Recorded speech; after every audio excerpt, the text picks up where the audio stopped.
Senin de çömelirken dizlerinden ses geliyor mu? Evet, çoğumuzda aslında çömelirken dizimizden sesler gelir. Oturduğumuzda, oturmadan ayağa kalktığımızda, yerden bir şey almaya çalıştığımızda dizimizden farklı farklı sesler gelebiliyor. Burada önemli olan şey şu. Bu sesler ağrı ile ilişkili mi? Yani dizinizden ses gelirken dizde ağrı da var mı? Dizde ödem var mı? Dizde bir takılma hissi var mı? Eğer yok ise aslında bu sesleri çok önemsememize gerek yok. Bunlar fizyolojik sesler dediğimiz şeyler. Ama ağrınız var, eklem hareketinizde bir sıkıntı var, ödem var, şişlik var. Dolayısıyla o zaman bu sesler dizinize bir problem olduğunu gösterebilir. O zaman bir sağlık profesyoneline danışmanızda fayda var. Peki bu sesler niye oluyor? Eskiden yoktu, şimdi niye var?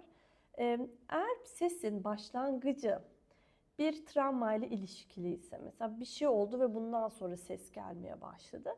O zaman bir profesyonel danışmanızda fayda olabilir ama diğer fizyolojik sesler, yani zararsız olan sesleri siz ne zaman başladığını çok bilemezsiniz. Ya var mıydı? Ne zaman başladı? Niye başladı?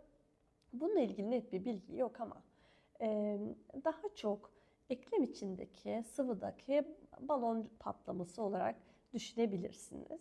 Ama yine de bu sesler sizi rahatsız ediyor. Ağrısız ama rahatsız ediyor. Kafanız hep orada.